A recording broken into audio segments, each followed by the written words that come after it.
Now, through all the stress and through all the stagnant offense so far this year, there's been two Mets hitters that have been on a tear to start the season, those being the young pieces and former prospects Francisco Alvarez and Brett Baty. To start 2024, the Mets' rising star catch is slashing .333, .379, .556 with a .155 weighted runs created plus across 29 plate appearances with a home run and 4 extra base hits. The 22-year-old has continued to impress defensively as well, landing in the 95th percentile in catcher framing and the 67th percentile in pop time to second base, and also with a grain of salt on a pace for a 7-win season. The Mets' young third baseman has also started off hot, slashing .290, .353, .387 with a .110 weighted runs created plus across 34 plate appearances. In addition, Baty has been very impressive at the hot corner with serviceable value and key defensive plays down the stretch of multiple games so far this season. If anyone's ever seen a single episode with me on it, you know how I feel about Francisco Alvarez. I love him. I think he's, everyone knows he's super talented, but I expect him to definitely be a good player. And, I think just he had the good rookie year power wise, but I think that, the following year we're going to see a more complete player.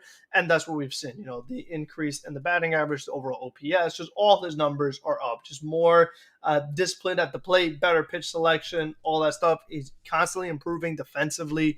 So I love everything about him. You know that. Brett Baty is the one that I think is the real key here, though, because, we expected Alvarez to be productive. Baty, I didn't. I have to be honest with you. I mean, we've talked about it a ton. I've been hard on him. There's been a lot of pressure on him, and it's because they need him to be the guy. They need a third baseman because, like we've talked about ever since David Wright retired, there just hasn't been much production at that position. We've seen a lot of different guys come and go.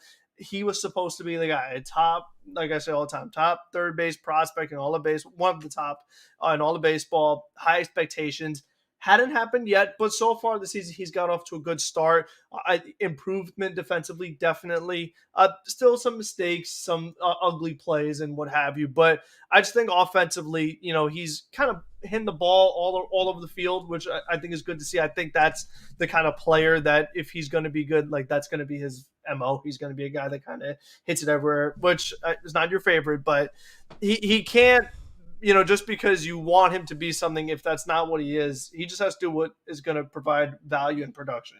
It may not be the kind of production you want, but it's better than nothing. And that's what he was giving. He was giving close to nothing. He was giving negative production. I mean, that's how bad he was. So, with his performance and with the other guys struggling, both of them been batting right in the middle of the order. And you know what? They've earned it because everyone else has been not everyone, but most of the guys have been so bad.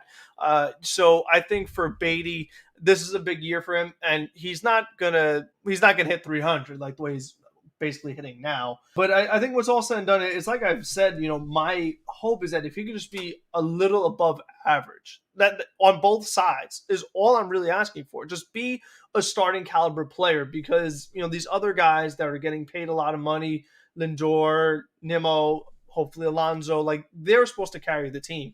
And Baty is just another complimentary, solid piece that's just a starter.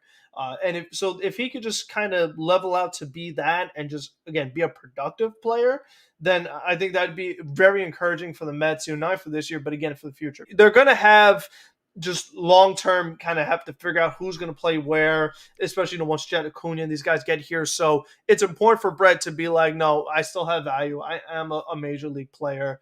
So I'm very happy for him, and obviously as a fan, I'm happy that he's playing well, helps the team.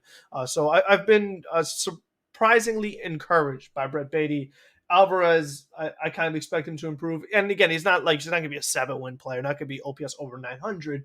But I think just that steady improvement on both sides of the ball is something that will happen for him. What we haven't seen yet, a consistent piece of power with Brett Baty. He did have that great homer against the lefty in the Milwaukee series. But other than that, we really haven't seen much of a display of power. But I will say the first step has been taken so far to display more power.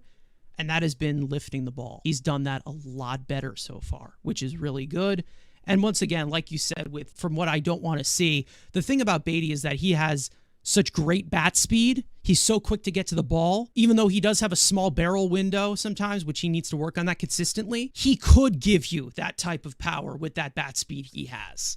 And that's why it frustrates me when I see the guy go the other way or give me a lazy fly ball to left field. That's Jeff McNeil's job. He's an idiot. Beatty, on the other hand, he has the bat speed to do that and catch up to fastballs, catch up to these types of pitches, and display you a little bit more power as compared to some of the other pieces at the bottom of the lineup. Well, as for we're talking about Beatty's bat, I'm still in wait and see mode with Beatty's bat, which is what it sounds like a lot of us are, because I still am seeing Brett Baty take inside pitches oppo, which is something I don't like seeing that personally. He is the best bat speed on the team, actually. That's he does have the recorded highest bat speed on the Mets, which is pretty insane.